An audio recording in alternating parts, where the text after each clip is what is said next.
Здравейте, Outdoor Carp. Датата е 29 май и сме на язовик Суки Лейк, сектор 12. Ще направим един 48 часов риболов, който започва сега. Насладете се на филма.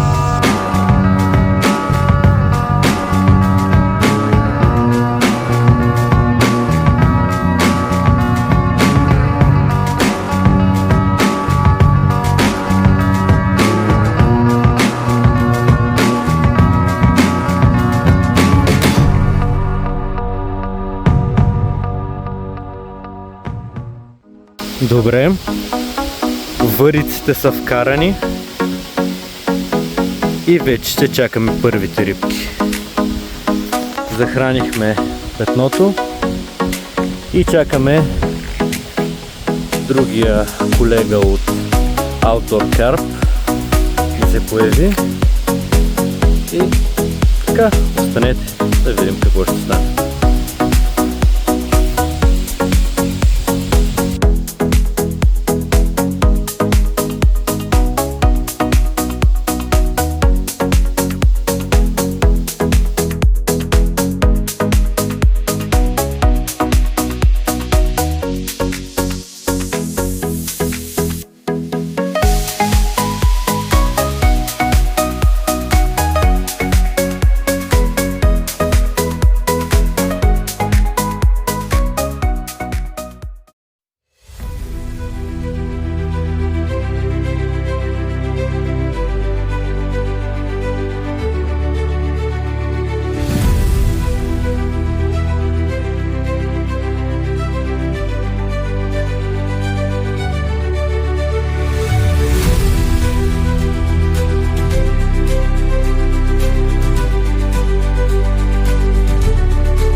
Здравейте! Изминаха около 24 часа на водоема. За съжаление, риба няма. Изключително слаб риболов от целия язовир.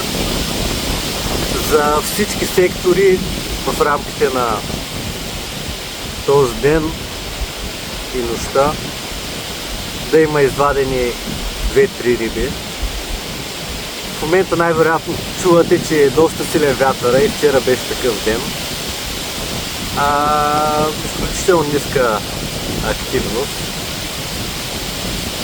Подходихме с различни варианти. В началото бяхме на дънни топчета, сладки, рибни, но видяхме, че рибата изобщо не се храни и не се повлиява от храната, която подаваме. И в момента сме почти преустановили всякакво хранене. По-скоро наблегнахме сега в момента на някаква дребна стръв. Така на попът имаме една варица, на лафтър. Евентуално ако има някоя случайна риба. Но генерално рибата в момента не се храни. Не мога да кажа каква би била причината. Ти да кажеш нещо, как започна риболов за тебе?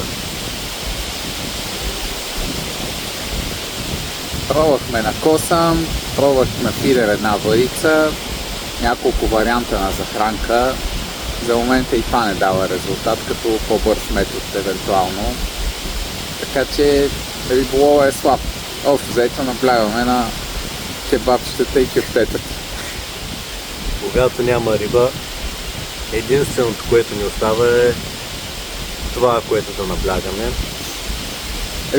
Рибата най-вероятно хвърля още хайвер, не е приключил цикъла в размножителния период, тъй като в плитките места се вижда някаква активност, така че може би и на това се дължи частично. Пък и е доста ветровито. Като цяло това, което видяхме, няма риба, която да скача. Рибите са под дъното и са абсолютно мутни и неподатливи на каквато и да е била храна. Още 24 часа сме на водоема.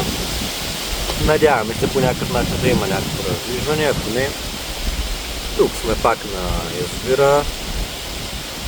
Различно от еднообразието на ежедневието и активна почивка.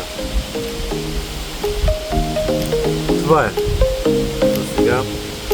Ако има някаква промяна, ще ви покажа.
Здравейте! Включваме се след първата всъщност уловена риба на 36-тия час от И единствена. И единствена за момента, като доста е вероятно да остане такава. Времето поутихна, за разлика от постоянния вятър, който беше през деня, сега поспря вятъра. Добре е времето. Рибата удари при колко? При Час и малко. Но според мен беше доста инцидентна риба. Удари на една силиконова царевичка, 8 номер кука White Gape. Като цяло и по другите сектори няма някаква активност. Пробвахме днеска през деня, макар и в доста силен вятър на Зик. Направихме един 2,5 Зик на 4 метра дълбочина, защото видяхме някакви риби макари във вятъра, които да скачат. Забъркахме малко Зик микс, но нямаше резултат. И сега преди малко презаредихме вариците и се надяваме сега през вечеряване, когато и времето се поуспокои, да се е раздвижила нещо, евентуално някоя риба, да вземе да почне да се храни. Да имаме някой удар. Утре сме тук до обяд и след това ще се ходим. В момента няма някаква игра на рибите. Времето е стабилно. Утре вечер го дават някакви бури. Но за сега е добре, с изключение на вятъра от днес. И така, тега с риболов, но винаги има тези неща. Не може винаги да ловим по много и по големи. Със всеки риболов научаваме много по-нови неща и експериментираме. До край пробваме нови страви, нови различни тъкани, по-малки, по-големи куки, по-дълги поводи, различни комбинации, зик, рони, лафтари. И така. Ако има нещо, ще се включим. Айде и бацата се разписа.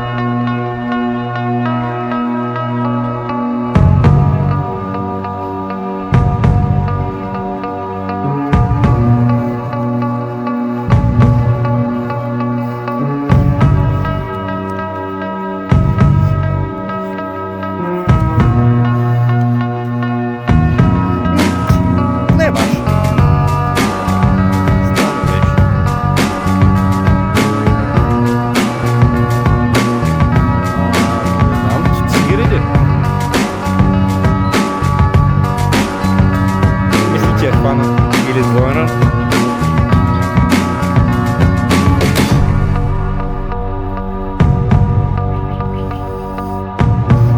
Между тях ли ще також? Завлекал си алюминиум.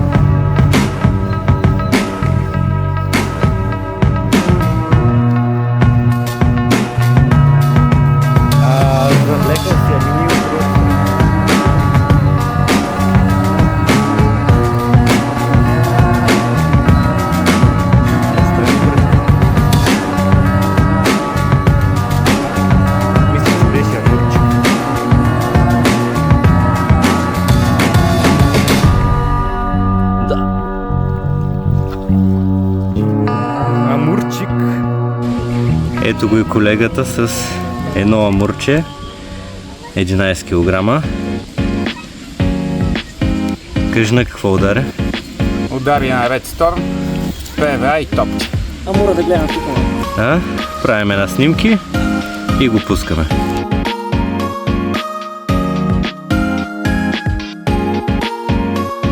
Да видите двама млади колеги варят риба.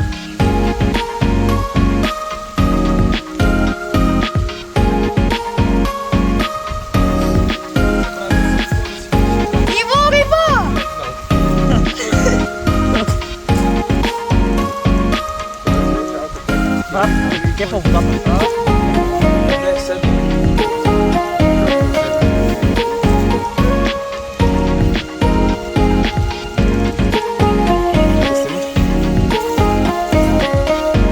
Ето така трябва да бъде, а не пред компютрите на телефоните. Така е супер.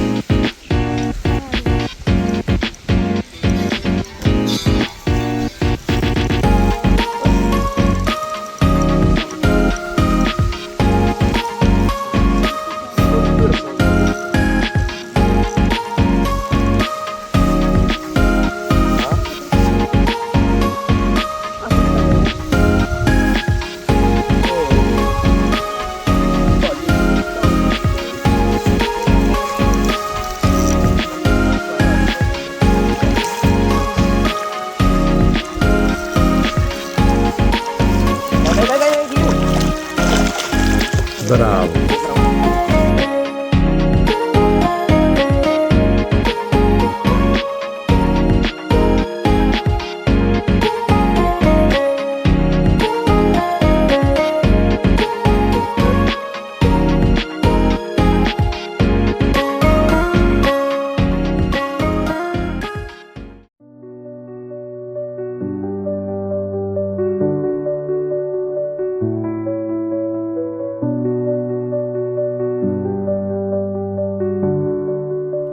И така приключи нашия 48-часов риболов на язовир Суки Лейк. За съжаление, не успяхме да хванем други риби. Дали заради променящи се метеорологични условия, силният вятър или периодът след хвърляне на хайвер. Рибите бяха мудни и въпреки предоставената ни стръв, не откликнаха с хранене. Истината е, че риболовът никога не е бил само заради улова. По-важни са изгревите край водата, спокойствието, очакването на сигнализатора, разговорите с приятели и емоциите, които преживяваме заедно. Това са моментите, които остават в паметта дълго след края на излета. Днес язовирът не ни подари голям шаран, но ни подари време след природата, нови уроци и още една причина да се върнем отново. Благодаря на всички, които бяхте с нас в това приключение. Ако видеото ви е харесало, не забравяйте да го харесате, споделите и да се абонирате за канала. До следващия излет на Слука и помнете, че най-важното не винаги е рибата, а преживяването край водата.